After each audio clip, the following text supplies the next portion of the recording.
अक्षय तृतीया 2026 येत्या रविवारी 19 एप्रिलला येत आहे. तर पितरांची पूजा कशी करायची, संपूर्ण पूजाविधी, साहित्य, मांडणे याची संपूर्ण माहिती आज आपण या व्हिडिओमध्ये पाहणार आहोत. घराला कधीच लागणार नाही पितृदोष. तर कशी पूजा करायची तेच आता आपण पाहूयात.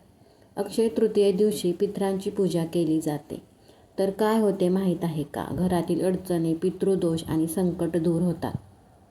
म्हणूनच आज आपण पाहणार आहोत पितरांची पूजा कशी करायची याची संपूर्ण पूजाविधी. अक्षय तृतीयेला पितृपूजा केली जाते. पितरांची पूजा का करावी? पितर म्हणजे काय? पितर म्हणजे आपले पूर्वज. त्यांचा आशीर्वाद मिळाल्यास जीवनात प्रगती होते. दुर्लक्ष केल्यास पितृदोष निर्माण होतो. म्हणूनच अक्षय तृतीये दिवशी पितृदोष कमी होण्यासाठी पितरांची म्हणजेच तुमच्या पूर्वजांची पूजा नक्की करा. त्यासाठी लागणारे कोणते साहित्य आहे ते आता पाहूयात. यासाठी लागणारे आवश्यक वस्तू: तांब्याचे भांडे, पाणी, काळे तीळ, तांदूळ, फुले, दिवा, अगरबत्ती, नैवेद्य, भात, खीर. तसेच हे साहित्य लागते. पूजा कशी करायची? Step by step. स्नान करून स्वच्छ कपडे घाला. दक्षिण दिशेकडे तोंड करून बसा. पितरांना स्मरण करा आणि तर्पण करायचं आहे. तर्पण म्हणजे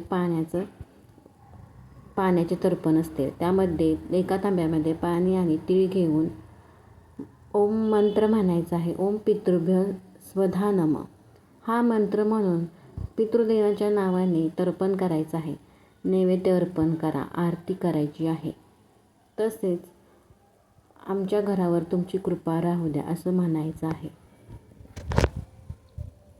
अक्षय तृतीये दिवशी पितरांची सेवा करताना पितृतर्पण व उपाय.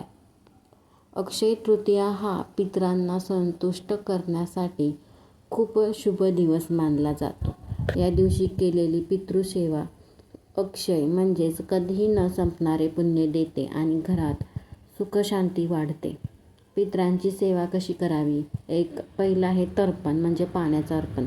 सकाळी स्नान करून स्वच्छ कपडे घालावे. तांब्याच्या भांड्यात पाणी, तीळ म्हणजे काळे तीळ, कुंकू, अक्षता घालून दक्षिण दिशेकडे तोंड करून पाणी अर्पण करावे. ओम पितृभ्य स्वधा नमः असे म्हणावे. दुसरं आहे पिंडदान. जर शक्य असेल तर तांदूळ, तीळ, तूप वापरून पिंड तयार करतात किंवा भाताची सुद्धा करतात. पितरांच्या नावाने अर्पण करतात. शक्य नसल्यास तर्पण केले तरी पण चालते. तुम्हाला शक्य असेल तर पिंडदान करू शकता. कावळ्यांना अन्न देणे. कावळा पितरांचा दूत मानला जातो. भात, पोळी, गोड पदार्थ कावळ्यांना द्यावे. कावळा खाल्ला तर पितर संतुष्ट होतात असे मानले जाते. त्यामुळे कावळ्यांना अन्न देणे, कावळ्यांना घास काढणे महत्त्वाचे आहे. चौथं आहे ब्राह्मण गरिबांना अन्नदान करणे. अन्नदान केल्याने पितर प्रसन्न होतात. शक्य असल्यास एखाद्या ब्राह्मणाला किंवा गरजू व्यक्तीला जेवण द्यावे.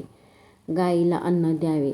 गायीला पोळी, गूळ, हिरवा चारा देणे अत्यंत पुण्यकारक मानले जाते. त्यामुळे या दिवशी गायीला नैवेद्य द्यायला अजिबात विसरू नका. पितरांसाठी नैवेद्यामध्ये काय द्यावे?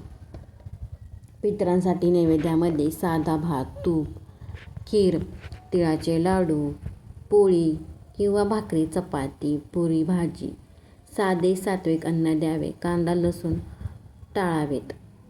महत्त्वाच्या गोष्टी: सेवा करताना मन शुद्ध व शांत ठेवायचे आहे. पितरांचे नाव घेतल्यास अधिक पुण्य मिळते.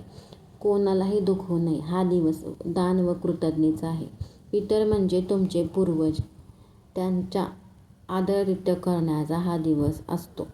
त्यामुळे तुम्ही या दिवशी मनोभावे पूजा करा. पितरांची सेवा संपूर्ण पद्धत स्टेप बाय स्टेप. पहिल्यांदा संकल्प करायची. सुरुवात कशी करावी? हातात पाणी घेऊन मनात संकल्प करा. आज अक्षय तृतीयेच्या दिवशी मी माझ्या पितरांच्या शांतीसाठी तर्पण सेवा करीत आहे. आपल्या वडील, आजोबा, पणजोबा किंवा मातृकुल यांचे स्मरण करायचे आहे.